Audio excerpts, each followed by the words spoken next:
Kitty sir ನಮಸ್ಕಾರ. ನಮಸ್ಕಾರ. ಹೇಗಿದ್ದೀರಾ? ಸೂಪರ್ ಆಗಿದ್ದೀನಿ ಸರ್, ನೀವು ಚೆನ್ನಾಗಿದ್ದೀರಾ? ಚೆನ್ನಾಗಿದ್ದೀನಿ ಸರ್.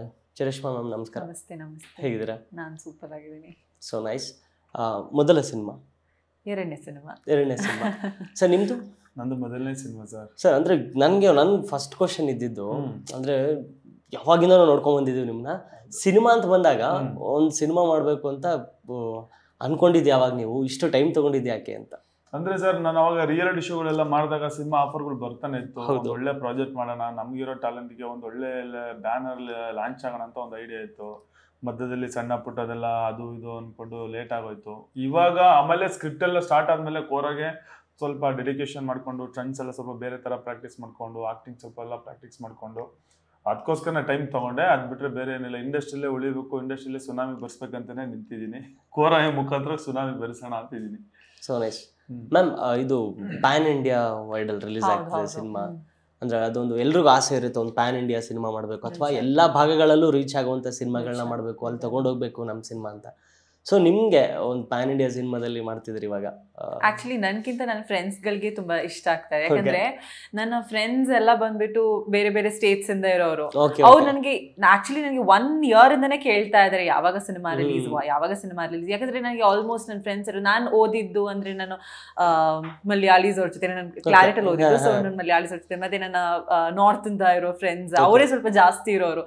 ಸೊ ಅವ್ರು ಕೇಳ್ತಾ ಇದ್ರು ಯಾವಾಗಪ್ಪ ನಿಮ್ ಮೂವಿ ರಿಲೀಸ್ ಆಗ್ತಾ ಇದೆ. ನಾನು ಅವಾಗ ಹಾ ಎಲ್ಲಾ ಭಾಷೆಗಳಲ್ಲೂ ಬರ್ತಾ ಇದೆ. ಸೊ ಹೇಳ್ಕೊಳಕ್ಕೆ ಖುಷಿ ಅಲ್ಲ, ಒಂಥರ ಎಲ್ಲಾ ಭಾಷೆಗಳಲ್ಲೂ ಬರ್ತಾ ಇದೆ ಅಂತ. ಸೊ ನಾನಂತೂ ಇನ್ನೂ ಹೈಪ್ ಅಲ್ಲಿ ಇದೀನಿ. ಸರ್ ಇಲ್ಲೇ ಇದಾರೆ sir, PAN India promoter, PAN India ಇಲ್ಲ ಅಂದ್ರೆ ಇವತ್ತಿನಲ್ಲಿ ತುಂಬಾ ಜನ ನಮ್ಮ ಕನ್ನಡ ಇಂಡಸ್ಟ್ರಿ ಒಳ್ಳೊಳ್ಳೆ ಸಿನಿಮಾಗಳು ನೋಡ್ಕೊಂಡು ಪ್ಯಾನ್ ಇಂಡಿಯಾ ಹೀರೋಯಿನ್ಗಳು ಆಗಿದ್ದಾರೆ ತುಂಬಾ. ಹೌದು, ಕನ್ನಡದಲ್ಲೇ ಇದ್ದು, ಕನ್ನಡದಲ್ಲೇ ಬೆಳೆದು, ಕನ್ನಡ ಹೆಸರುಗಳೇ ಹೇಳ್ದೋರು ಅಂತ ಹೀರೋಯಿನ್ಗಳು ಇದ್ದಾರೆ. ಯಾಕೆಂದ್ರೆ ತುಂಬಾ ಜನ ನೀವು ನೋಡಿರ್ಬೋದು, ನ್ಯಾಷನಲ್ ಸ್ಟಾರ್ಗಳು ಆದ್ಮೇಲೆ ಹಂಗ ಅಂತ. ಚರಿಷ್ಮನು ಆಗ್ಲಿ, ಅವಳಿಗೂ ಒಳ್ಳೇದಾಗ್ಲಿ ಅನ್ನೋದೇ ನಮ್ಮ ಆಸೆ ಇರೋದು. ಕೋರಾ ಬಂದು ನಮ್ಗೆ ತುಂಬಾ ಕನ್ಸಿದೆ. ಕೋರಾ ಲೈಫಲ್ಲಿ ತುಂಬಾ ಕಷ್ಟಪಟ್ಟು ಇಷ್ಟಪಟ್ಟು ಮಾಡಿರೋಂಥ ಒಂದು ಸಿನಿಮಾ. ಒಳ್ಳೆ ಕಮರ್ಷಿಯಲ್ ಮೂವಿ, ಫಾರೆಸ್ಟ್ ಸಬ್ಜೆಕ್ಟು. ಮತ್ತೆ ಕಾರಲ್ಲಿ ಇವತ್ತುವರೆಗೂ ನಾವು ಶೂಟಿಂಗ್ ಮಾಡ್ಬೇಕಾದ್ರೆ ಒಬ್ಬರು ಸ್ಲಿಪ್ಪರ್ ಕೂಡ ಹಾಕಿರ್ಲಿಲ್ಲ. ಅಷ್ಟು ಕಷ್ಟಪಟ್ಟು ರಕ್ತ ಬರ್ಸ್ಕೊಂಡು ಏಟ್ಗಳು ಮಾಡ್ಕೊಂಡು ಒಂದು ಸಿನಿಮಾ ಮಾಡಿರೋದು. ಒಟ್ಟಿನಲ್ಲಿ ಕೋರಾ ಮುಖಾಂತರ ಕನ್ನಡ ಇಂಡಸ್ಟ್ರಿಗೆ ಒಂದು ಒಳ್ಳೆ ಮೆಸೇಜ್, ಒಂದು ಒಳ್ಳೆ action movie, sentiment movie, emotion ಪ್ರತಿಯೊಂದು ಇರುವಂತ ಒಂದು ಕಂಟೆಂಟ್ ಬೇಸು. ಶ್ರೀ ಸರ್ ಅವರು ಒಂದು ಒಳ್ಳೆ ಸ್ಕ್ರಿಪ್ಟ್ ಮಾಡ್ಕೊಂಡು ಒಳ್ಳೆ ಸಖತ್ತಾಗಿ ಮಾಡಿದ್ದಾರೆ. ಮತ್ತೆ ರತ್ನಮ್ಮ ಪ್ರೊಡಕ್ಷನ್ ಅಲ್ಲಿ ನಾನು ಲಾಂಚ್ ಆಗ್ತಾ ಇದ್ದೀನಿ ಪಿ ಮೂರ್ತಿನವರ ಬ್ಯಾನರ್ ಅಲ್ಲಿ. ತುಂಬಾ ಖುಷಿ ಆಗ್ತಿದೆ. ಇವತ್ತು ಏನಂದ್ರೆ ಹೊಸ ಹೊಸ ಪ್ರತಿಭೆಗಳನ್ನ ಕನ್ನಡ ಜನ ತುಂಬಾ ಕೈ ಹಿಡಿತಿದ್ದಾರೆ. ಆದ್ರೂ ಕೈ ಹೆಂಗ್ ಹಿಡಿತಾರೆ ಅಂದ್ರೆ ಕಂಟೆಂಟ್ ಇದ್ರೆ ಸಿನಿಮಾ ಮಾತ್ರ. 1000 ಸಿನಿಮಾಗಳು ಬರ್ತವೆ, ವರ್ಷಕ್ಕೆ 1000 ಸಿನಿಮಾಗಳು ಹೋಗ್ತವೆ. ಬಟ್ ಯಾರು ಅಕ್ಸೆಪ್ಟ್ ಮಾಡಲ್ಲ ಜನಕ್ಕೆ ಇಷ್ಟ ಆಗ್ಬೇಕು. ಮತ್ತೆ ಒಪ್ಪಿಕೊಂಡು ಸಾಕು ನೋಡಿದಾರೆ ಅಂದ್ರೆ ತುಂಬಾ ಅದ್ಭುತವಾಗಿ ಜನ ರೀಚ್ ಮಾಡಿದ್ದಾರೆ. ಮತ್ತೆ ಟೀಸರ್, ಟ್ರೈಲರ್ ಎಲ್ಲ ಸಖತ್ ಇಷ್ಟಪಟ್ಟಿದ್ದಾರೆ. ಕೋರಾ ಇದೇ ತಿಂಗಳು 18ನೇ ತಾರೀಕು ಬರ್ತಿರೋದ್ರಿಂದ ನನ್ಗೇನೆ ಕ್ಯೂರಿಯಾಸಿಟಿ ಜಾಸ್ತಿ. ನನ್ನ ಸಿನಿಮಾ ಅಲ್ವಾ, ನಾವು ಸಿನಿಮಾ ನೋಡಿ ನೋಡಿ ನೋಡಿ ನಮ್ಗೆ ಒಂಥರ ಅನ್ಸುತ್ತೆ. ಬಟ್ ಜನಗಳು ಯಾವ ತರ ರೆಸ್ಪಾನ್ಸ್ ಮಾಡ್ತಾರೆ. ರಿಯಾಲಿಟಿ ಶೋ ಅಲ್ಲಿ ಸುನಾಮಿ ಕಿಟ್ಟಿನ ಆ ರೀತಿ ನೋಡಿದ್ದೋ, ಡೈಲಾಗ್ ಕೊಡ್ತಿದ್ದೋ, ಸ್ಟಂಟ್ಸ್ ಮಾಡ್ತಿದ್ದೋ, ಮತ್ತೆ ಟಾಸ್ಕ್ ಅಂತ ಬಂದಾಗ ಬೇರೆ ತರ ಮಾಡ್ತಿದ್ದಂತ ಒಂದು ಒಳ್ಳೆ ಇದಿತ್ತು. ಬಟ್ ಮಧ್ಯದಲ್ಲಿ ಇವಾಗ ಕೋರಾ ಅಂತ ಮಾಡ್ಕೊಂಡು ಬಂದಾಗ ಜನ ಎಕ್ಸ್ಪೆಕ್ಟೇಷನ್ ಮಾಡ್ತಾರೆ, ಏನೋ ಮಾಡಿರ್ಬೋದು ಸುನಾಮಿ ಕಿಟ್ಟಿ ನೋಡೋಣ ಅಂತ. ಒಂದ್ಸತಿ ಸಿನಿಮಾ ಬಂದು ನೋಡಿದ್ರೆ ಇಡೀ ಕರ್ನಾಟಕ ಜನ ಆ ಸುನಾಮಿ ಕಿಟ್ಟಿ ಏನ್ ಕ್ಯಾರೆಕ್ಟರ್, ಏನ್ ಮಾಡಿದೀನಿ ಅನ್ನೋದು 100% ಕೋರಾ ಮುಖಾಂತರ ಗೊತ್ತಾಗುತ್ತೆ. ಸೊ ಕಂಟೆಂಟ್ ಅನ್ನೋಕ್ಕಿಂತ ಸರ್ ನಮ್ಮ ಅದೇ ಟ್ರೆಡಿಷನಲ್ ಮೂವಿ ನೋಡೋ ಅಂತದ್ದು ಕಮ್ಮಿ ಆಗ್ಬಿಟ್ಟಿದೆ ಅಲ್ವಾ. ಇವಾಗ OTT ಎಲ್ಲ ಬಂದಾದ್ಮೇಲೆ ಒಂದು ಟ್ರೆಡಿಷನಲ್ ಏನಿತ್ತು, ಹೋಗ್ಬಿಟ್ಟು ನಾವು ಥಿಯೇಟರ್ಸ್ ಅಲ್ಲಿ ಹೋಗ್ಬಿಟ್ಟು ನೋಡೋದು, ಸಿಂಗಲ್ ಥಿಯೇಟರ್, ಮಲ್ಟಿಪ್ಲೆಕ್ಸ್ ಯಾವ್ದಾರ ಅಲ್ಲಿ ಅದು ನೋಡೋದು ಕಮ್ಮಿ ಆಗ್ಬಿಟ್ಟಿದೆ ಜನರು. ಇವಾಗ ಅಂತಿಂತೂ ಈಗ ನಮ್ದು OTT ಅಲ್ಲಿ ಬಂದೇ ಬರುತ್ತೆ ಅಂತ ಜನರಿಗೆ ಗೊತ್ತಾಗ್ಬಿಡುತ್ತೆ. ಇವಾಗ ಎಲ್ಲರೂ ನಾನು OTT ಎಲ್ಲ ನೋಡ್ತೀನಿ ಅಂತ ಹೇಳ್ತಾರೆ. ಅಂದ್ರೆ ಅದೊಂದು ಫಾಲೋ ಅಪ್ ಮಾಡ್ಬೇಕು. ಇವಾಗ ಬೇರೆ ಭಾಷೆಗಳಲ್ಲಿ ಹೇಗೆ ಜನರು ಹೋಗ್ಬಿಟ್ಟು ಥಿಯೇಟರ್ಗಳಲ್ಲೇ ನೋಡ್ತಾರೋ ಅದೇ ತರ ನಮ್ಮ ಕನ್ನಡದಲ್ಲೂ ಹೋಗ್ಬಿಟ್ಟು ನೋಡ್ಬೇಕು. ಆವಾಗ್ಲೇ ನಮ್ಮ ಆರ್ಟಿಸ್ಟ್ ಗಳು ನಾವು ಉಳಿಯೋದು ಅಲ್ವಾ. ಅಂದ್ರೆ ಇದು ಕೂಡ ಅದೇ ತರದ ಸಿನಿಮಾ, ಅಂದ್ರೆ ಥಿಯೇಟರ್ ಎಕ್ಸ್ಪೀರಿಯನ್ಸ್ ಮಾಡೋ ತರದ ಸಿನಿಮಾ ತರನೇ ಇದೆ. ಬಿಕಾಸ್ ಯಾಕಂದ್ರೆ ಅದು ಹಿಂದ್ಗಡೆ ಇರುವಂತ ಬ್ಯಾಕ್ ಗ್ರೌಂಡ್ ಆಗಿರ್ಬೋದು, ಸೆಟ್ ಆಗಿರ್ಬೋದು, ಆ ಕ್ಯಾಮ್ರಾ ವರ್ಕ್ ಆಗಿರ್ಬೋದು, ಲೊಕೇಶನ್ಸ್ ಆಗಿರ್ಬೋದು, ಎಲ್ಲವೂ ಕೂಡ ನಮ್ ಟೀಸರ್ ನಾವು ಎಷ್ಟೋ ಸಲ ಟೀಸರ್ ಟ್ರೈಲರ್ ಇವೆಂಟ್ಗಳಲ್ಲಿ ನೋಡ್ಬೇಕಾದ್ರೆ ಬಿಗ್ ಸ್ಕ್ರೀನ್ ಅಲ್ಲಿ ನೋಡ್ಬೇಕಾದ್ರೆ ಅನ್ಸ್ತು ಹೌದು ಇದು ಥಿಯೇಟರ್ ಎಕ್ಸ್ಪೀರಿಯನ್ಸ್ ಮಾಡುವಂತ ಸಿನಿಮಾನೇ ಅಂತ. ಸೊ ಅದೊಂದು ಭರವಸೆ ಇದೆ ಎಲ್ರಿಗೂ ಕೂಡ ಥಿಯೇಟರ್ ಬರ್ತಾರೆ ಅಂತ. ಅಂಡ್ ಕಮಿಂಗ್ ಟು ನಿಮ್ಮ ಪಾತ್ರದ ಬಗ್ಗೆ, ಹೇಗೆ ನೀವು ಒಂದು ಹಳ್ಳಿ ಊರು ಹುಡುಗಿ ತರ ಕಾಣ್ತೀರಾ? ಹೌದು ಹೌದು, ಇದು ಕಂಪ್ಲೀಟ್ ಆಗಿ ಬುಡಕಟ್ಟು ಜನಾಂಗದ ಒಂದು ಕಾನ್ಸೆಪ್ಟ್ ಆಗಿದೆ. ಸೊ ಹಾಗಾಗಿ ನಾನು ಒಂದು ನೀವು ಅದಕ್ಕೆ ಫೆಮಿಲಿಯರ್ ಅಂದ್ರೆ ನಿಮ್ಗೆ ಅದ್ರ ಗೊತ್ತಾ ಅಟ್ಲೀಸ್ಟ್ ಹೆಂಗಿರ್ತಾರೆ ಏನು? ಇಲ್ಲ ಇಲ್ಲ, ನಾನು ಇಲ್ಲ ಇಲ್ಲ ಆಕ್ಚುಲಿ ನನಗೆ ಗೈಡ್ ಮಾಡಿದ ನಮ್ಮ ಶ್ರೀ ಸರ್, ನಮ್ಮ ಡೈರೆಕ್ಟರ್ ಸರ್ ನನ್ನ ಗೈಡ್ ಮಾಡಿದ್ದು ಆನ್ ಸ್ಪಾಟ್. ಹಾಗೆ ನನ್ನ ಎಲ್ಲ ಸೀನಿಯರ್ ಆರ್ಟಿಸ್ಟ್ ಕೂಡ ಅವ್ರು ನನ್ನ ಗೈಡ್ ಮಾಡಕ್ ಹೋಗಿದ್ರು, ಬಿಕಾಸ್ ಅವರೆಲ್ಲ ಸೀನಿಯರ್ ಆರ್ಟಿಸ್ಟ್ ಅವ್ರು ಹೇಳ್ತಾರೆ ನಮ್ಗೆ ಹೆಂಗೆ ಅಂತ. ಸೊ ಅದರಿಂದ ನನಗೆ ಒಂಚೂರು ಪಿಕಪ್ ಮಾಡಕ್ಕೆ ಒಂಚೂರು ಈಸಿ ಆಯ್ತು. ಅವರು ಗೈಡ್, ಯಾರು ಬೈದಿಲ್ಲ, ಯಾರು ಹೊಡೆದಿಲ್ಲ. ಸೊ ಹಾಗೆ ಹೇಗೆ ಮಗುನ ಹೇಗೆ ತಿದ್ದಾರೋ ಹಾಗೇನೆ ಶ್ರೀ ಸರ್ ನನ್ನ ತಿದ್ದಿದ್ದಾರೆ, ಡೈರೆಕ್ಟರ್ ಸರ್ ಹಾಗೇನೆ ತಿದ್ದಿದ್ದಾರೆ. ಒಂದ್ 2 ಕಡೆ ಡೈಲಾಗ್ ಎಲ್ಲ ಮಿಸ್ ಮ್ಯಾಚ್ ಆಯ್ತು. ಸೊ ಯಾ ಅವ್ರು ಗೈಡ್ ಮಾಡಿದ್ರು, ನಾನು ಸರಿ ಮಾಡ್ಕೊಂಡೆ. ಸೊ 2 ಒಂಥರ ಶೇಡ್ಸ್ ಅಲ್ಲಿ ಕಾಣ್ಕೋತೀನಿ. ಪಾತ್ರದ ಹೆಸರು ಗಂಗಾ. ಗಂಗಾ ಡ್ಯೂಯಲ್ ಶೇಡ್ಸ್ ಇದೆಯಾ? ಇದೆ ಸರ್. ನಿಮ್ಗೆ ಹೆಂಗಿರುತ್ತೆ ನಿಮ್ ಪಾತ್ರ? ಹೆಂಗೆ ಡ್ಯೂಯಲ್ ಶೇಡ್? ಡ್ಯೂಯಲ್ ಏನಿಲ್ಲ ಸರ್, ಸಿಂಗಲ್ ಸಿಂಗಲ್ ಸೈಡ್ ಇದೆ. ಅಂದ್ರೆ ನನ್ ಪಾತ್ರ ಏನಂತ ಹೇಳಿದ್ರೆ ಸರ್, ಕೋರ ಅನ್ನೋದು ಒಂದು ಕೊರಗಜರ 2 ಅಕ್ಷರ. ಎಷ್ಟು ದೇವ್ರ ಭಕ್ತಿ ಇದೆ. ಮಂಗಳೂರು ಮತ್ತೆ ಉಡುಪಿ, ಚಿಕ್ಕಮಂಗ್ಳೂರು, ಕಳ್ಸ ಆ ಕಡೆ ಎಲ್ಲ ದೇವ್ರ ಭಕ್ತಿಯಿಂದ ನಾವು ಶೂಟ್ ಮಾಡಿರೋದ್ರಿಂದ ಸುನಾಮಿ ಕಿಟ್ಟಿನ ಕೋರ ಮುಖಾಂತರ ತುಂಬಾ ಎಕ್ಸ್ಪೆಕ್ಟೇಷನ್ ಇಟ್ಕೊಂಡು ನೋಡ್ತೀರಾ ಸಿನಿಮಾದಲ್ಲಿ. ತುಂಬಾ ರಗಡಾಗಿದೆ, ಒಂದು ಇನ್ನೋಸೆಂಟ್ ಇದೆ, ಒಂದು ಲವ್ ಸ್ಟೋರಿ. ನನಗೂ ಹೌದು, ಒಂದೇ ಜಾನರ್ ಅಲ್ಲಿ ಹೋಗಲ್ಲ. ಇವಾಗ ನೀವು ಟ್ರೈಲರ್ ಅಲ್ಲಿ ಆಕ್ಷನ್ ನೋಡಿದ ತಕ್ಷಣ ಇದು ಆಕ್ಷನ್ ಮೂವಿ ಅಂತೂ ಅಲ್ಲ. ಈಗ ದೈವದು ನೀವು ನೋಡಿದ್ದೀರಾ, ಮತ್ತೆ ಅಮ್ಮ ಸೆಂಟಿಮೆಂಟು ಹಾಗೆ ಅದು ಇದೆ, ಲವ್ ಸ್ಟೋರಿ ಇದೆ, ಕಾಮಿಡಿ ಇದೆ. ಸೊ ಎಲ್ಲಾ ಜಾನರ್ ಮಿಕ್ಸ್ ಆಗಿ ಇದೊಂದು ಮೂವಿ ಬರ್ತಾ ಇದೆ. ಸರ್, ನಿಮ್ಮ ಸ್ಟಂಟ್ಸ್ ಅಂದಾಗ ಅದ್ರ ಬಗ್ಗೆ ಒಂದು ಸಪ್ರೇಟ್ ಎಕ್ಸ್ಪೆಕ್ಟೇಷನ್ಸ್ ಜಾಸ್ತಿ ಇರುತ್ತೆ.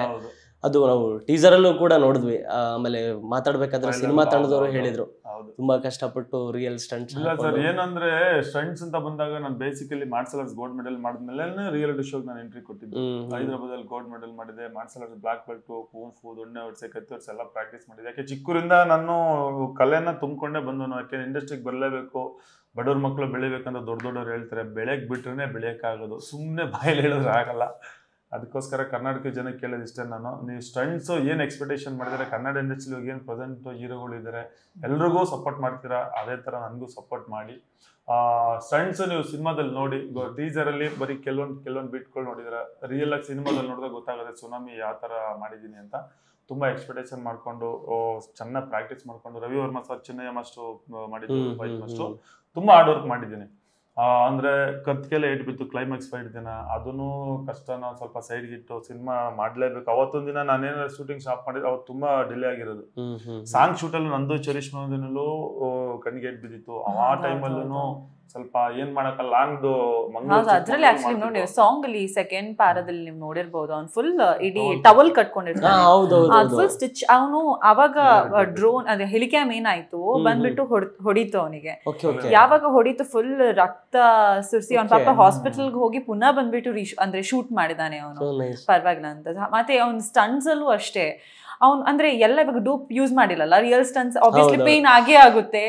ಇವ್ನಿಗೆ ಇಲ್ಲೆಲ್ಲ ಹೊಡೆದು ಪುನಃ ಪಾಪ ಮೂಸ್ಪ್ರೇ ಎಲ್ಲ ಹಾಕಿ ನಾನೇ ಬೆಚ್ಚ ಬಿಡ್ಬಿಟ್ಟೆ ಅಪ್ಪ ಹೆಂಗೆ. ಸೊ ಅಷ್ಟು ಡೆಡಿಕೇಟೆಡ್ ಆಗಿದ್ದಾನೆ. ನಾನು ಆ ಸಾಂಗ್ ಬಗ್ಗೆ ಕೇಳ್ಬೇಕು ಅನ್ಕೊಂಡೆ. ಒಂದು ಆಕ್ಷನ್ ಸಿನಿಮಾ ಅಂತ ಎಕ್ಸ್ಪೆಕ್ಟ್ ಮಾಡಿದವ್ರಿಗೆ ಆ ಸಾಂಗ್ ಲಾಂಚ್ ದಿನ ಬಂದಾಗ ಸುತ್ತ ಹಸಿರು, ಒಂದು ಲವ್ ಸ್ಟೋರಿ, ಹೂಗಳು ಹಿಡ್ಕೊಂಡು, ಇದೆಲ್ಲ ತುಂಬಾ ರೊಮ್ಯಾಂಟಿಕ್ ಆಗಿ ತುಂಬಾ ಚೆನ್ನಾಗಿ ಅದ್ಭುತವಾಗಿ ಮೂಡ್ ಬಂದಿತ್ತು. ಅಲ್ಲೆಲ್ಲೋ ಫಾಲ್ಸ್ ಹತ್ರ ಇರುವಂತ ಸೀಕ್ವೆನ್ಸ್ಗಳು ಅದೆಲ್ಲ ಹೇಗಿತ್ತು? ಅದು ಚಿಕ್ಕಮಂಗ್ಳೂರಲ್ಲಿ ಹೂವು ಬೆಳೀತದಲ್ಲ, ಅದು ಜಾಜಿ ಹೂವು ಅಂದ್ಬಿಟ್ಟು 12 ವರ್ಷ ಬರೋದು ನಮಗ್ ಸಿಕ್ತು. ಒಪ್ಪಿಕೊಳ್ಳೋ ಸಾಂಗ್ ನೀವು ನೋಡಿರ್ಬೋದು, ಪೋಸ್ಟ್ ಇದ್ರೆ ಆ ಫುಲ್ ಸಾಂಗ್ ಎಲ್ಲ ಆ ಕಡೆ ಸಖತ್ ಲೊಕೇಶನ್ ವೈಸ್ ಮತ್ತೆ ಅಲ್ಲಿ ಒಳ್ಳೆ ಡೀಪ್ ಆಗಿರೋ ಜಾಗದಲ್ಲೆಲ್ಲ ಶೂಟ್ ಮಾಡಿದ್ವಿ. ಸೂಷಿಯಲ್ ಪ್ಲೇಸ್ ಅಂತ ಆಕ್ಚುಲಿ ಅಲ್ಲೇ ನಮ್ಗೆ ಏಟ್ ಆಗಿದೆ ನನಗೂ. ಮತ್ತೆ ಗ್ರೀನರಿ ಅಂದ್ರೆ ಇವಾಗ ಇಡೀ ಮೂವಿ ಬಂದಿರುತ್ತೆ ಗ್ರೀನರಿ, ಎಲ್ಲೂ ಸಿಟಿ ಗಿಟಿ ಎಲ್ಲ ಏನು ತೋರಿಸೋದಿಲ್ಲ. ಸೊ ಯಾಕಂದ್ರೆ ಇದು 80 ರಲ್ಲಿ ನಡೆಯುವಂತದ್ದು, 80s ಅಲ್ಲಿ ನಡೆಯುವಂತ ಒಂದು ನಾವ್ ಹಂಗೇನೆ ತೋರಿಸ್ಬೇಕಲ್ವಾ.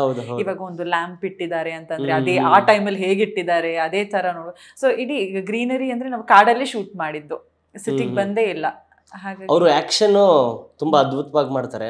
ಬಟ್ ಲವ್ ಸ್ಟೋರಿ, ಒಂದು ಲವ್ ಸೀಕ್ವೆನ್ಸ್ ಏನಾದ್ರು ಇದ್ದಾಗ ಸಾಕ್ತಾರೆ ಪಾಪ ಅನ್ಸುತ್ತೆ, ತುಂಬಾ ಮುಜುಗರ ಪಡ್ತಾರೆ ಅನ್ಸುತ್ತೆ. ಹೌದೌದು, ಅದ್ರಲ್ಲಿ ಒಂಚೂರು ಇಂತ ಕಮ್ಮಿನೇ. ಬಟ್ ಎಲ್ಲರೂ ಹೇಳಿ ಮಾಡಿ ಒಂಚೂರು ನಗಾಡೋ ಅಂತ ಹೇಳಿ ನಾನೇ ಚರಿಷ್ಮಾ ಸಪೋರ್ಟ್ ಮಾಡಿದ್ರು, ಚೆನ್ನಾಗಿ ಹೇಳ್ಕೊಟ್ರು. ಬಟ್ ನನ್ಗೆ ಅದು ಅನುಭವ ಕಮ್ಮಿ ಇತ್ತು. ಅವ್ನ್ ಪಾಪ ಭಯ ಪಡ್ಕೋತಾ ಇದ್ದ, ಅವ್ನ್ ಸ್ಮೈಲ್ ಮಾಡ್ಬೇಕು, ಒಂದು ಹತ್ರ ಬಂದು ಹಿಡ್ಕೋಬೇಕು ಅಂದ್ರೆ ಭಯ ಪಡ್ಕೋತಾ ಇದ್ದ. ಬಟ್ ಹೋಗ್ತಾ ಹೋಗ್ತಾ ಸರಿ ಆಯ್ತು. ಓಕೆ ಸರ್, ಅಂದ್ರೆ ಮ್ಯಾಮ್ ಮತ್ತೆ ನೀವು ಹೇಳಿದ್ರಿ ಅಂದ್ರೆ ಎಲ್ಲವೂ ಇದೆ ಈ ಸಿನಿಮಾದಲ್ಲಿ. ಅಂದ್ರೆ ಆಕ್ಷನ್ ಇದೆ, ನೀವು ದೈವದಂಶ ಕೂಡ ಇದೆ ಅಂತ ಹೇಳಿದ್ರಿ. ಹೌದು ಹೌದು. ಸೊ ಅಂದ್ರೆ ಈಗ ಈ ಕಾಂತಾರದಲ್ಲಿ ಬರುವಂತಹ ಒಂದಿಷ್ಟು ಏನಿದೆ ಸೀಕ್ವೆನ್ಸ್ಗಳು, ಆ ಥರದ್ದು ದೈವದ ಸೀಕ್ವೆನ್ಸ್ಗಳೇನೋ ಇರುತ್ತಾ ಅಥವಾ ಅಂತ? ಸರ್ ನಾನು ಆಕ್ಚುಲಿ ಮುಂಚೆನೂ ಹೇಳಿದ್ದೆ ನಾನು ಬೇರೆಯವ್ರಿಗೂ ಕೂಡ, ಇದು ಕಾಂತಾರಕ್ಕಿಂತ ಮುಂಚೆ ಶೂಟ್ ಆಗಿದ್ದು ನಮ್ದು ಕೋರ ಆಯ್ತಾ. ಕಾಂತಾರ ಬರೋಕ್ಕಿಂತ ಮುಂಚೆನೆ ಶೂಟ್ ಆಗಿದ್ದು ಕೋರ. ಇದು ಇದಕ್ಕೂ ಏನು ರಿಲೇಟೆಡ್ ಅಲ್ಲ, ಬಟ್ ಇದು ಕಂಟೆಂಟ್ ಒಳಗಡೆ ನಾವು ಒಂದು ನಿಜವಾದ ಒಂದು ಕೋಲ ಕಟ್ಟಿದೀವಿ ಅಷ್ಟೇ. ಹೇಳಕ್ಕಾಗೋದು, ಇನ್ನು ಹೇಳಕ್ಕಾಗಲ್ಲ ಜಾಸ್ತಿ. ಅಂದ್ರೆ ಏನು ಸರ್, ಕೊರಗಜ ಅಂತ ಏನು ನಾವು ಮಾಡಿದೀವಿ. ಕೊರಗಜದಲ್ಲಿ ಕೆಲವೊಂದು ಸೀನ್ಗಳು ದೇವ್ರು ಕರ್ಸೋದು, ಕೋಲ ಮಾಡೋದು, ಒಂದು ಹೆಸರಿಡೋದು, ಆ ತರದಕ್ಕೆಲ್ಲ ಕೆಲವೊಂದು ಸನ್ನಿವೇಶಗಳಿಗೆಲ್ಲ ಕೊರಗಜದ ಮುಖಾಂತರ ತೋರಿಸಿದೀವಿ. ಬಟ್ ಸಿನಿಮಾ ನೋಡಿದಾಗ ನಿಮ್ಗೆ ಅರ್ಥ ಆಗುತ್ತೆ.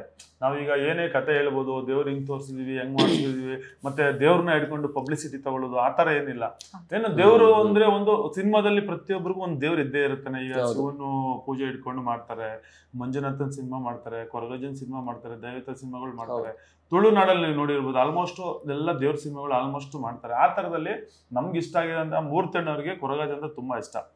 ಅದೊಂದು ಸೀನ್ ತಗೊಂಡು, ಕೋರ ಅನ್ನೋದು ಒಂದು ಟೈಟಲ್ ತಗೊಂಡು ಕೊರಗಜಿನ ಮೇಲೆ ತಗೊಂಡು, ಕೊರಗಜಿನ ಕೆಲವೊಂದು ಸನ್ನಿವೇಶದಲ್ಲಿ ಕರ್ಸಿದೀವಿ. ಏನ್ ಕರ್ಸಿದೀವಿ ಅಂದ್ರೆ ಟೀಸರ್ ಟ್ರೈಲರ್ ಎಲ್ಲ ಕರ್ಸಿರೋದು ಅಂದ್ರೆ ನಿಜವಾದ ಕೋಲನೆ ಕಟ್ಟಿರೋದು. ದೇವ್ರು ಹೇಗ್ ಬರ್ತಾರೆ, ಕೋಲ ಹೇಗ್ ಕಟ್ತಾರೆ ಹಂಗೇನೆ ಮಾಡ್ಸಿರೋದು. ಅವರು ಮಾಡ್ತಾ ಇರುವಾಗ ಬ್ಯಾಕ್ ಗ್ರೌಂಡ್ ಅಲ್ಲಿ ಇವರು ಶಾರ್ಟ್ಸ್ ತೆಗ್ದಿದ್ದಾರೆ ಸರ್. ಇಲ್ಲ, ನಿಜವಾದ ಕೋಲನೆ ಕಟ್ಸಿರೋದು. 2 ಸಲ ಕೋಲ ಕಟ್ಟಿದೀವಿ ಈ ಮೂವಿಯಲ್ಲಿ. ಸರ್ ವಾಸು ಸರ್ ಜೊತೆ ಎಲ್ಲ ಹೆಂಗಿತ್ತು ಸರ್? ಅವರು ಕೂಡ ಭರ್ಜರಿಯಾಗಿ ಕಾಣ್ತಿದ್ದಾರೆ. ಸಾರಿ, ಮೂರ್ತಿ ಸರ್. ಮೂರ್ತಿಯವರು ಅಂದ್ರೆ ಪ್ರೊಡ್ಯೂಸರ್ ಅನ್ನೋದಕ್ಕಿಂತ ಒಳ್ಳೆ ಸೆಟ್ ವರ್ಕ್ ಮಾಡಿದ್ದಾರೆ, ಪ್ರೊಡಕ್ಷನ್ ಹೌಸಲ್ಲಿ ಕೆಲಸ ಮಾಡಿದ್ದಾರೆ. ಅದಕ್ಕಿಂತ ಹೆಚ್ಚಾಗಿ ಕೆಲಸ ಮಾಡ್ಕೊಂಡು, ಪ್ರೊಡಕ್ಷನ್ ಮಾಡ್ಕೊಂಡು, ಮತ್ತೆ ಕಲಾನಾಯಕನಾಗಿ ತುಂಬಾ ಆಕ್ಟಿಂಗ್ ಚೆನ್ನಾಗಿ ಮಾಡಿದ್ದಾರೆ. ಆಕ್ಟಿಂಗ್ ಮಾಡಿದ್ದಾರೆ, ಒಳ್ಳೆ ಫೈಟ್ ಮಾಡಿದ್ದಾರೆ. ನನಗೆ ಆಪೋಸಿಟ್ ಟಗ್ ಆಫ್ ವಾರ್ ಕೊಟ್ಟಿದ್ದಾರೆ. ಕನ್ನಡ ಇಂಡಸ್ಟ್ರಿಗೆ ಒಂದು ಒಳ್ಳೆ ವಿಜಯ್ ಸೇತುಪತಿ ಅಂತಾನೆ ಹೇಳ್ಬೋದು. ಅವ್ರ ಸ್ಟೈಲು, ಒಂದು ಘೋಷಣೆಗಳೆಲ್ಲ ನೋಡ್ತಿದ್ರೆ ಅದಂಗೆ ಅನ್ಸುತ್ತೆ. ಬಟ್ ಆಗ್ಲೇನಂದ್ರೆ ನಮ್ಮ ಆಸೆ ಹೊಸ ಕಲಾವಿದ್ರು ಹುಟ್ಕೋಬೇಕು. ಈಗ ಹುಟ್ಟಿರೋದಕ್ಕಿಂತ ಇನ್ನೂ ಹುಟ್ಟುತ್ತಿದ್ರೆ ಕನ್ನಡ ಇಂಡಸ್ಟ್ರಿ ಇನ್ನೂ ತುಂಬಾ ದೊಡ್ಡ ಲೆವೆಲ್ ಅಲ್ಲಿ ಬೆಳಿಬೇಕು ಅನ್ನೋದೇ ನಮ್ಮ ಆಸೆ ಇರೋದು. ದೊಡ್ಡ ಸ್ಟಾರ್ಗಳು ಇವತ್ತು ಏನ್ ಮಾಡ್ಕೊಂಡು ವಿಲನ್ಗಳನ್ನ ಹಾಕೊಂಡು ದೊಡ್ಡ ಸಿನಿಮಾದಲ್ಲಿ ಮಾಡ್ತಿದ್ರೆ, ಅದೇ ತರ ನೆಕ್ಸ್ಟ್ ದೊಡ್ಡ ಸಿನಿಮಾದಲ್ಲಿ ಮೂರ್ತಿ ಅಣ್ಣ ದೊಡ್ಡ ವಿಲನ್ ಆಗಿ ಬೆಳಿಬೇಕು ಅನ್ನೋದೇ ನಮ್ಮ ಆಸೆ ಇರೋದು. ನಾನು ಅದೇ ಹೇಳ್ಬೇಕು, ಅವರು ಹೀಗೆ ಇವಾಗ ನಾವೀಗ ಹೆಂಗ್ ಮಾತಾಡ್ತೀವಿ ಅವ್ರು ಹಂಗಲ್ಲ. ಅಂದ್ರೆ ಇವಾಗ ಹಿಂಗ್ ಮಾತಾಡ್ತೀವಿ, ಮೂವಿಯಲ್ಲಿ ಇಟ್ಸ್ ಡಿಫ್ರೆಂಟ್. ಇವಾಗ ಒಂದು ಪ್ರೊಡ್ಯೂಸರ್ ಅಂದ್ರೆ ಸಾಕಷ್ಟು ತಲೆ ಬಿಸಿ ಕೆಲಸ ಅದು ಅಲ್ವಾ. ಎಲ್ಲಾ ನೋಡ್ಕೋಬೇಕು, ಡೈರೆಕ್ಷನ್ ಡಿಪಾರ್ಟ್ಮೆಂಟು ಅವರು ನೋಡ್ಕೋಬೇಕು ಅಲ್ವಾ. ಊಟ ಏನಾದ್ರು ಅದು ಮಾತ್ರ ಅಲ್ಲದೆ ಅವ್ರದ್ದು ಸಂಘಟನೆಗಳು ಅದು ನೋಡ್ಕೋಬೇಕು, ಮನೆ ಅವ್ರದ್ದು ಪಾತ್ರಗಳನ್ನು ನೋಡ್ಕೋಬೇಕು. ಭಾರಿ ಕಷ್ಟಪಟ್ಟಿದ್ದಾರೆ. ಇದೆ ಒಂದು ಎಲ್ಲೋ ಇದೆ. ಸೊ ಇಲ್ಲ ಸರ್, ನಾನು ಅವ್ರದ್ದು ಆಕ್ಷನ್ಸ್ ನಾನು ನೋಡಿದೀನಿ ಅಲ್ವಾ. ಹಾಗಾಗಿ ನಾನು ಫಸ್ಟ್ ಟೈಮ್ ನಾನು ಅವ್ರ ಆಕ್ಷನ್, ನಾನು ಯಾವತ್ತೂ ಸರ್ ನಾನು ಆತರ ನೋಡೇ ಇಲ್ಲ. ತುಂಬಾ ಸಾಧು ರೀತಿಯಲ್ಲೇ ನಾನು ನೋಡಿದೀನಿ. ಅವ್ರೊಂದು ರಗಡ್ ಲುಕ್ ಇದೆ ನೋಡಿ ಇದ್ರಲ್ಲೆಲ್ಲ. ಸೊ ನಾನು ಫಸ್ಟ್ ಟೈಮ್ ನಾನು ಯಾವಾಗ ಆಕ್ಷನ್ ನೋಡಿದೆ, ನಾನು ಆವಾಗ್ಲೇ ಅಂದ್ರೆ ಇಷ್ಟು ಮಾಡಕ್ ಆಗುತ್ತಾ ಸರ್ಗೆ ಅಂತ ನನಗೆ ಆವಾಗ್ಲೇ ಗೊತ್ತಾಗಿತ್ತು. ಸೂಪರ್. ಎಷ್ಟು ದಿನ ಇದ್ರಿ ಮೇಡಮ್ ಟೋಟಲ್ ಆಗಿ ಒಂದು ಕಾಡಲ್ಲಿ ಎಂಟೈರ್? ನನ್ನ ಸ್ಕೆಡ್ಯೂಲ್ ಬಂದು ಒಂದು ಕಾಡಲ್ಲಿ 20 days ಇತ್ತು. 15 days 20 days ಇತ್ತು. 20 days ಇತ್ತು. ಇವ್ರದ್ದು ಸ್ವಲ್ಪ ಜಾಸ್ತಿ. ನಂದು 120 ದಿನ ಎಲ್ಲ ಕಂಪ್ಲೀಟ್ ಅಲ್ಲೇ. ನಾನೇ ಹೀರೋ ಅಲ್ವಾ, ಮೇನ್ ಆಗಿ ಇರ್ಬೇಕಲ್ಲ. ಚರೇಶ್ಮನು ತುಂಬಾ ಕಷ್ಟಪಟ್ಟಿದ್ದಾಳೆ ಪಾಪ, ಇಲ್ಲ ಅಂತಲ್ಲ. ಪ್ರತಿಯೊಬ್ರು ಅಂದ್ರೆ ಈ ಸಿನಿಮಾಗೆ ಯಾವ ತರ ಅವರು ಕ್ಯಾರೆಕ್ಟರ್ಗಳು ಡೆಪ್ತ್ ಆಗಿ ಏನ್ ಕೊಟ್ಟಿದ್ದಾರೆ ಡೈರೆಕ್ಟರ್. ಒಳ್ಳೆ ಸ್ಕ್ರೀನ್ ಪ್ಲೇ ಮಾಡಿದ್ದಾರೆ. ಒಲ್ಟಾ ನೋಡಿರ್ಬೋದು. ಅದಾದ್ಮೇಲೆ ಇರೋಂಥ ಸಖತ್ತಾಗಿ ಮಾಡ್ಸಿದ್ದಾರೆ ಎಲ್ಲರಿಗೂ.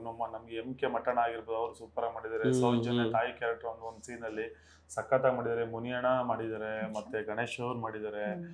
ತುಂಬಾ ಕಲಾವಿದ್ರುಗಳು ತುಂಬಾ ಜನ ಇದ್ದಾರೆ. ಬಟ್ ನಾವು ದೊಡ್ಡ ಸೀನಿಯರ್ ಆರ್ಟಿಸ್ಟ್ ಅನ್ನೋಕ್ಕಿಂತ ದೊಡ್ಡ ಸ್ಟಾರ್ ಯಾರನ್ನು ನಾನು ಇಲ್ಲಿ ತೋರಿಸಿಲ್ಲ. ನಾವು ನಾರ್ಮಲ್ ಆಗಿ ಒಂದು ಸಬ್ಜೆಕ್ಟ್ ತಗೊಂಡು ಮೂಡ್ತೇಣ ಇದ್ದಲ್ಲೇ ಹಿಟ್ ಮಾಡೋಣ. ಈಗ ನೋಡಿ ಹೊಸ ದೊಡ್ಡ ಸ್ಟಾರ್ಗಳು ಅಂತಿರಲ್ಲ, ಇವತ್ತೆಲ್ಲ ದೊಡ್ಡ ಸ್ಟಾರ್ಗಳು ಇಂಡಸ್ಟ್ರಿಗೆ ಬಂದ ಹೊಸಬರಾಗೇ ಬಂದಿದ್ದು. ಹೌದು, ಸಿನಿಮಾಗಳು ಮಾಡ್ತಾ ಸ್ಟಾರ್ ಆಗಿಬಿಡಿದ್ರು. ಅದೇ ತರ ನಾವ್ ಈಗ ತಾನೇ ಎಂಟ್ರಿ ಕೊಟ್ಟಿದ್ದೀವಿ. ಮುಂದಕ್ಕೆ ನೋಡೋಣ ಏನೇನಾಗುತ್ತೆ. ಹಣೆ ಬರ ಅವರು ಅಷ್ಟೇ ಸರ್, ಯಾವತ್ತು ದೊಡ್ಡವರು ನಾನು ಸೀನಿಯರ್ ಆರ್ಟಿಸ್ಟ್ ಅಂತ ಎಲ್ಲೂ ಹೇಳ್ಕೊಳ್ಳಿಲ್ಲ, ಹೆಂಗೂ ತೋರ್ಸಿಲ್ಲ. ನಮ್ ಜೊತೆ ನಾವ್ ಹೆಂಗಿದೀವಿ ಹಂಗೆ ಹೇಳ್ಕೊಂಡು ಒಂದು ಗುರು ತರ ಅವ್ರು ನಮ್ಮ ಟ್ರೀಟ್ ಮಾಡಿದ್ದಾರೆ. ಅಂದ್ರೆ ಹೌದು ಸರ್. ಅಂದ್ರೆ ಸಿನಿಮಾಗೆ ಹೊರಗಿನವ್ರು ಎಷ್ಟು ಜನ ನಿಮ್ ಫ್ಯಾನ್ಸ್ ಆಗಿರ್ಬೋದು, ಸಿನಿಮಾ ರಸಿಕರು ಎಲ್ಲರೂ ಸಪೋರ್ಟ್ ಮಾಡ್ತಿದ್ರೆ, at the same time Dhruva sir support ತುಂಬಾನೇ ಇದೆ. ಅದು ಮೂರ್ತಿ ಸರ್ಗಾಗಿರ್ಬೋದು, ನಿಮ್ಗಾಗಿರ್ಬೋದು, ಎಂಟೈರ್ ಸಿನಿಮಾಗೆ. ಅವ್ರ ಬಗ್ಗೆ ಏನ್ ಹೇಳ್ತೀರಾ? ಧ್ರುವ ಸರ್ ನಮಗೆ ತುಂಬಾ ಅವಾಗಿನ ಟೀಸರ್ ಟೈಮಿಂದ ಫಸ್ಟ್ ಫರ್ಮ್ ಡೇ ಇವತ್ತವರೆಗೂ ಸಪೋರ್ಟ್ ಮಾಡಿದ್ದಾರೆ. ಟ್ರೈಲರ್ ಬರಬೇಕಿತ್ತು, ಸ್ವಲ್ಪ KD ಸಿನಿಮಾದಲ್ಲಿ ಅವರು ಬಿಸಿ ಇದ್ರು. ಇವಾಗ ಬರ್ತಾರೆ ಈ ಸಿನಿಮಾ ಎಲ್ಲ ಪ್ರಮೋಷನ್ ಮಾಡ್ತಾರೆ, ಫ್ಯಾನ್ಸ್ ಗಳೆಲ್ಲ ನಮ್ಗೆ ಸಪೋರ್ಟ್ ಮಾಡ್ತಿದ್ದಾರೆ. ಅಂದ್ರೆ ನಮ್ಗೆ ಇಷ್ಟಪಡೋರೆಲ್ಲ ಸಪೋರ್ಟ್ ಮಾಡ್ತಿದ್ದಾರೆ. ಅವ್ರಿಗೆ ಒಳ್ಳೇದಾಗಬೇಕು. ನೆಕ್ಸ್ಟ್ KDಗೂ ಆಲ್ ದ ಬೆಸ್ಟ್ ಹೇಳಕ್ ಇಷ್ಟಪಡ್ತೀನಿ.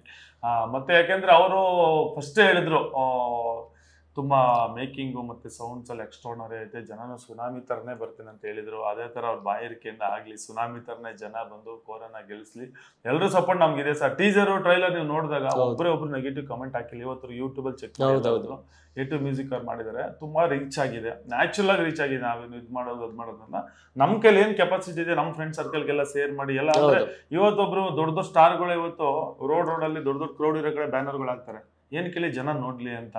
ಅಂದಾದ್ಮೇಲೆ ನಾವು ಇನ್ನಷ್ಟು ಎಫೆಕ್ಟ್ ಹಾಕಿ ಪ್ರಮೋಷನ್ ಮಾಡಬೇಕು. ನೀವು ಬಂದಿದ್ರ ಸಿನಿ ಅಡ್ಡದಿಂದ, ನೀವು ಸಪೋರ್ಟ್ ಮಾಡಿ ನಮಗೆ ಆರೈಸಿ ಆಶೀರ್ವಾದ ಮಾಡಿ ಸರ್. So nice ma'am. ನೀವೆಲ್ಲ ಏನು ಹೇಳ್ತೀರಾ ಅಂದ್ರೆ ನಿಮ್ಮ ಎಸ್ಪೆಷಲಿ ನಿಮ್ಮ ಫ್ರೆಂಡ್ಸ್ ಅಂಡ್ ಫ್ಯಾಮಿಲೀಸ್ಗೆ, ಬಿಕಾಸ್ ಅವರೊಂದು ಎಕ್ಸ್ಪೆಕ್ಟೇಷನ್ಸ್ ಇಟ್ಕೊಂಡು ಸಿನಿಮಾಗೆ ಬರ್ತಿರ್ತಾರೆ. ಹೌದು, ಅವರು ಆಕ್ಚುಲಿ ಅವರು ಸಾಂಗ್ ನೋಡಿಬಿಟ್ಟೆ ಅವ್ರಿಗೆ ಇಷ್ಟ ಆಗಿದೆ, ತುಂಬಾ ಇಷ್ಟ ಆಗಿದೆ. 10/10 ತುಂಬಾ ಇಷ್ಟ ಆಗಿದೆ. ಎಷ್ಟು ಕ್ಯೂಟ್ ಆಗಿ ಕಾಣ್ತಾ ಇದೆಯಾ ಅಂತಾನೆ ನನ್ ಕಾಂಪ್ಲಿಮೆಂಟ್ಸ್ ಬಂದಿರೋ. ನನ್ನ ಸಾಂಗ್ ಮಾತ್ರ ಅದ್ಭುತವಾಗಿದೆ. ಹೇಮಂತ್ ಸರ್ಗೆ ಕ್ರೆಡಿಟ್ ಹೋಗ್ಬೇಕದು. ಅಂಡ್ ಇನ್ನೇನಪ್ಪಾ ಅಂದ್ರೆ ಅವ್ರು ಆಕ್ಚುಲಿ ಅಂದ್ರೆ 1 ವರ್ಷದಿಂದನೇ ಕಾಯ್ತಾ ಇದಾರೆ, ಯಾವಾಗ ಸಿನಿಮಾ, ಯಾವಾಗ ಪ್ರೀಮಿಯರ್, ಯಾವಾಗ ಅಂತಾನೆ ಕಾಯ್ತಾ ಇದ್ರೆ. ನಾನು ಅಲ್ಲಿಗೆ ಬಂದ್ಬಿಡ್ತೀನಿ ಎಲ್ಲ ನೋಡಕ್, ಅಂದ್ರೆ ಅಷ್ಟು ಕಾತರದಿಂದ ಕಾಯ್ತಾ ಇದಾರೆ.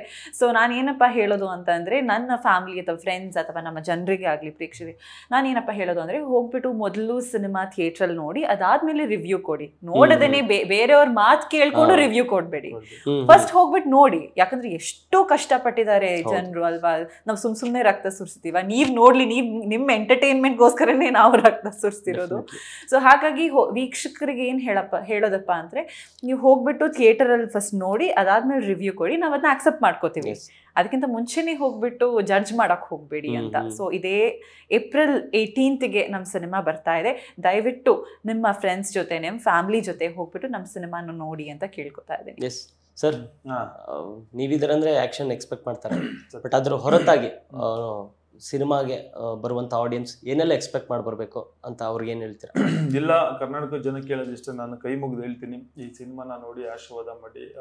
ಎಮೋಷನ್ ಆಗಿರ್ಬೋದು, ಸೆಂಟಿಮೆಂಟ್ ಆಗಿರ್ಬೋದು, ಒಂದು ತಾಯಿ ಮಗನ್ ಸೆಂಟಿಮೆಂಟ್ ಆಗಿರ್ಬೋದು, ತಾತ ಮೊಮ್ಮಗನ್ ಸೆಂಟಿಮೆಂಟ್ ಆಗಿರ್ಬೋದು, ಒಂದು ಲವ್ ಸ್ಟೋರಿ ಆಗಿರ್ಬೋದು, ಮತ್ತೆ ವಿಲ್ಲನ್ಗೂ ಹೀರೋ ಟಗ್ ಆಫ್ ಅವರು, ಆ ಕಂಟೆಂಟ್, ಒಂದು ಫಾರೆಸ್ಟಲ್ಲಿ ನಡೆಯೋ ಒಂದು ಸ್ಟೋರಿ, ಯಾವ ಥರ ಹಳೆ ಅವಾಗ ಏನೇನು ಮಾಡ್ತಿರೋ, ಅಷ್ಟು ಏನು ಪ್ರಾಬ್ಲಮ್ ಕೊಡ್ತಿರೋ, ಆ ಪ್ರಾಬ್ಲಮ್ ಸಾಲ್ವ್ ಮಾಡೋಕ್ಕೆ ಒಂದು ಹೀರೋ ಇರ್ತಾನೆ ಒಂದು ಊರಂದಮೇಲೆ.